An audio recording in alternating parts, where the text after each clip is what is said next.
Okay, we were talking about in the first half of this some of the sort of stereotypic expectations that individuals might have of a person who is diagnosed with a mental illness. These diagnoses can result in really social isolation, sometimes loss of employment, harm to the family. Obviously, it tends to reduce a person's social status.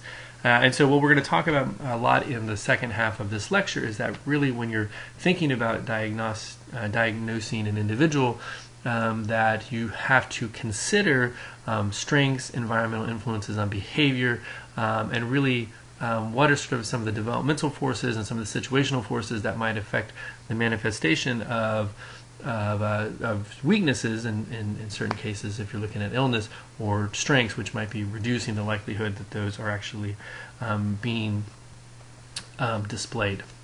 Third and sort of final assumption, and this is to me very shocking as an individual who's trained in positive psychology and not clinical psychology, it makes total sense that the DSM diagnosis and treatment are really connected, that really the goal of a psychodiagnostic system is to understand a person's needs to sort of facilitate certain types of therapies that will help intervene in what's ever going on in a person's life. You can sort of see over here on this side of the flow chart. It's great if you can stop the video for a second, sort of read through it. It gives you sort of this expectation of what you might think of as sort of the connection between diagnosis and treatment. But remarkably, the DSM only has 4 lines of text to address treatment. For the most part, there's a very vague connection between a person's diagnosis and what actually needs to be done. The DSM really, in many ways, because it has such a small emphasis on treatment and such a large emphasis on diagnosis, there actually might be a barrier to growth because there's really an absence of sort of useful linkages between diagnosis and the therapeutic process. And so what we're really going to focus on in the last third of the lecture is sort of, well, what is the alternative to the DSM? We've talked a lot about some of the assumptions and some of the problems. And basically what Lopez and colleagues will suggest is that really replacing the DSM framework more with conceptualizations that are more dimensional, describing the connection between the diagnosis and the treatment, taking into account context and culture and situational factors. So one way that you can do that is what's called the forefront approach, developed by Beatrice Wright, and is really used theoretically to develop sort of a complete and balanced conceptualization of the clients. And so what you're really going to be trying to identify are not just weaknesses and deficiencies, which are important and certainly don't want to throw the baby out with the bathwater, but you'd want to look at sort of opportunities and assets at the same time. So what the DSM might focus on are really deficiencies that might be undermining the characteristics of an individual, and that might be it. What you might want to look at from sort of the forefront approach is also the strengths and the assets that a person has, how the environment may be destructive or sort of lacking in sort of its support. The environmental factors may be sort of hindering healthy functioning.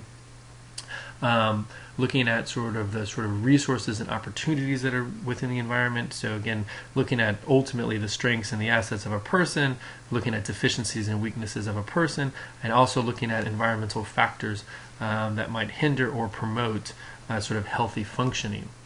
One way in which this is sort of conceptualized is sort of the developmental counseling and therapy approach by Ivy and Ivy. And really what they try to do is sort of transcend pathology by doing a number of things. First and foremost, really sort of to change the language that's used by the client, so that, for example, pathology is sometimes a normal, logical response to a person's life event. So you might look hysterical, but that might be because of sort of hysterical producing situations or environments that you're sort of living in at that moment.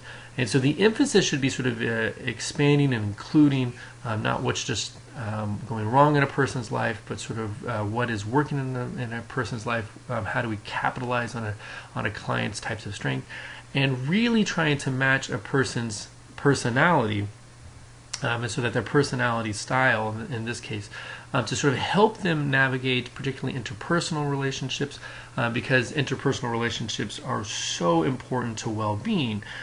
This is one of the sort of major contributions.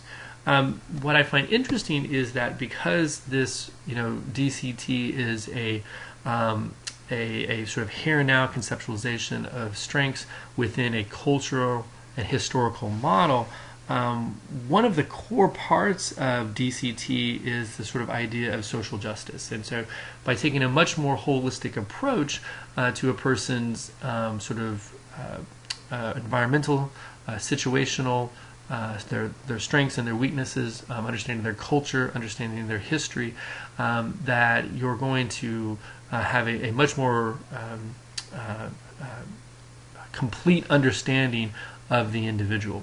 And so again, it's really important to remember that by understanding sort of these unique circumstances and experiences and environments that might be contributing to sort of the current dysfunction, again, that might be not something that is dispositional, that pathology within the DSM might actually be a logical response to a person's developmental history, and their current situation.